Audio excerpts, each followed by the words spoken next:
அன்பார்ந்த பெங்களூர் முருகர் சொந்தங்களுக்கு வணக்கம். உலகெங்கும் வாழும் முருகர் சொந்தங்களுக்கு வணக்கம். சஷ்டி 6 நாள் நான் முருக பக்தியில் வந்ததுக்கப்புறம் இந்த நேர்கண்ணெல்லாம் பேச ஆரம்பித்தது ஒரு கடந்த 2-3 வருடங்களாக தான். அதுக்கு முன்னாடியிலேருந்தே கந்த சஷ்டி அப்படின்னா இந்த 6 நாள் 7வது நாள் திருக்கல்யாணம் முடிகிற வரைக்கும் நான் எந்த ஊருக்கும் எந்த வெளியூர் பயணத்துக்கும் நான் திட்டமிட மாட்டேன். காரணம் என்னென்னா, இந்த 6 நாள் நம்ம முருகப்பெருமானது எல்லைக்குள்ளேயே தான் இருப்பேன். முதல் தடவையாக அதுவும் முருகப்பெருமான் எழுதி கேட்டு உத்தரவு கேட்டு பெங்களூரில் கந்த சஷ்டி 5ஆம் நாள் விழா நடக்குது. அதில் 26ஆம் தேதி சொல்கிறப்பே ரொம்ப நெகிழ்ச்சியாக இருக்குது. பெரிய அதிசயம். அவர் எனக்கு ஃபோன் பண்ணது, நான் அதுக்கப்புறம் முருகட்ட உத்தரவு கேட்டது, அதுக்கு பின்னாடி ஒரு பெரிய கதை இருக்குது. பெங்களூரில் 26ஆம் தேதி சஷ்டியோட 5ஆம் நாள் அங்கே கந்தன் மகிமைன்னு ஒரு நிகழ்ச்சி நடக்கும்போது அந்த நிகழ்ச்சியில் நானும் கலந்துக்கிறேன். முருக பக்தரோட கலந்துரையாடல். அவர் அல்சூர் பகுதியில் இருக்கிற திரு சிவா அவர்கள் என்னை தொடர்பு கொண்டு, ஐயா இந்த மாதிரி நிகழ்ச்சிக்கு வரணும் அப்படின்னாரு. நான் முதல்ல ஏன்னா அன்றைக்கி தான் ஒரு விஷயத்தை நான் முருக பக்திலையும் முருக சாட்சிலையும் முருகர் ஆராய்ச்சிலையும் ஒரு விஷயத்தை உணர்ந்து அதை எழுதி வைக்கிறேன். கண்டிப்பாக இதை நம்ம பதிவு பண்ணணும் அப்படின்னு சொல்லிட்டு அன்று மாலையே நான் தொடர்பு கொண்டு இந்த விஷயத்தை சொன்ன உடனே எனக்கு பெரிய ஷாக்காக இருந்தேன். நான் எந்த விஷயத்தை கண்டுபிடிச்சி எதை பதிவு பண்ணி உலகத்தில் இருக்கிற முருக பக்தர்கள்ட்ட சொல்லணும்னு நினச்சினோ அந்த விஷயம் சம்மந்தமாக ஒரு விஷயம் சொன்னார். என்னென்னா, ஐயா நான் கிட்டத்தட்ட 1 வருஷமாக இந்த நிகழ்ச்சிக்கு நான் பிளான் பண்ணுறேன். ஒரு சஷ்டிலும் நடத்தணும்னு நினைப்பேன், ஆனால் முடியாது.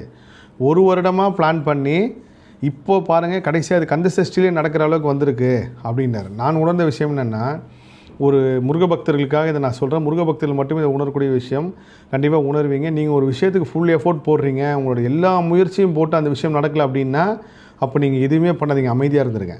காரணம் என்னென்னா, ஒரு விஷயம் நடக்காமல் போகிறப்போ அது உங்களோட விஷயம் கிடையாது, முருகரோட விஷயம். ஏதாவது ஒரு காரணத்துக்காக முருகர் நிப்பாட்டி வச்சுருப்பார். அந்த காரணம் முடிஞ்சதுக்கப்புறம் கண்டிப்பாக முருகர் அதோட பிரம்மாண்டமாக கொடுப்பார். அப்படி தான் பாருங்கள், இந்த நிகழ்ச்சி 1 வருஷமாக திட்டமிட்டு தள்ளி போய் கடைசியில் கந்த சஷ்டி 5ஆம் நாள் அன்றைக்கி நடக்க போகுது. 26ஆம் தேதி நான் 1 நாள் பயணமாக முடிச்சு நைட்டே திரும்பி சென்னை வந்துடுவேன். 26ஆம் தேதி சூரசம்காரம் நிகழ்வு வடபழனி ஆண்டவர் கோயிலில் கலந்துப்பேன்.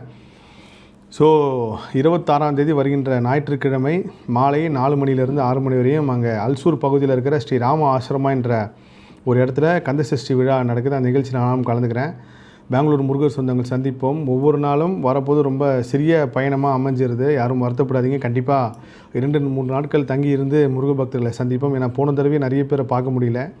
ஒருத்தர் கேட்டார், ஏன் இவங்க உங்களை பார்க்க வராங்க அப்படின்னு சொல்லி கேட்டார். எனக்கும் இந்த கேள்வி இருந்துச்சு. நான் முருகர்கிட்ட கேட்டது தான். அப்போ அவங்க சொன்னதுனால, இவங்க எல்லாருமே உன்னோட பக்திக்காக வரல, உன்னோட முருகர் சக்திக்காகவும் வரல, முருகர் ஏதோ ஒரு வகையில் நம்ம மூலியமாக ஏதோ ஒரு விஷயத்தை அவங்களுக்கு சொல்ல வைப்பேன்னு நம்பிக்கையோடு வராங்கன்னாங்க. அது உண்மையும் கூட. ஏன்னால் நான் பல விஷயம் உணர்ந்திருக்கேன். காலையில் எனக்கு ஒரு இன்சிங்கில் வர சம்மந்தப்பட்ட ஒரு விஷயம் மாலை அன்றைக்கி சாயங்காலமாக ஒருத்தவங்களை சந்திப்பேன். ஸோ முருக சோந்தரங்களை சந்திங்க அப்படின்னப்போ, நான் நல்லா இருக்கிற முருக பக்தர்கள் யாருமே பாருங்கன்னு நான் சொல்லவே இல்லை.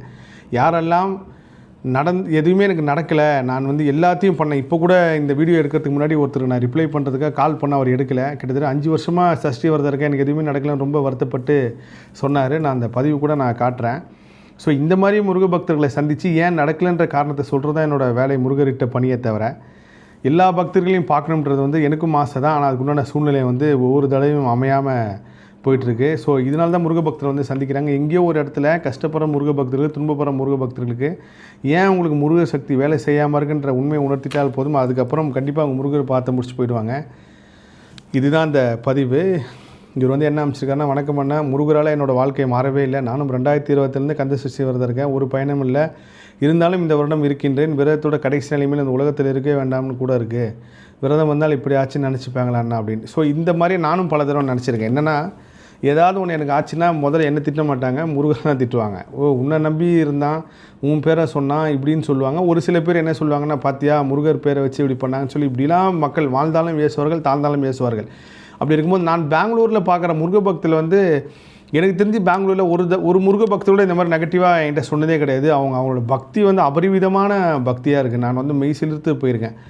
எனக்கு முருகன் எதுவுமே கொடுக்கல, நான் பிச்சை எடுக்கிற சூழ்நிலைக்கு வந்தாலும் என் முருகனை விடமாட்டேன்னு சொன்ன எத்தனையோ முருக பக்தர்களை பார்த்துருக்கேன். ஸோ அந்த முருகர் சொந்தங்களுக்காக தான் இந்த பெங்களூர் பயணம். அதுவும் முருகர் முன்னாடி எழுதி போட்டுமா வேண்டாமன்ட்டு ஆமான்னு வந்துச்சு. வந்த உடனே அவருக்கு நான் ஃபோன் பண்ணி சொன்னேன்.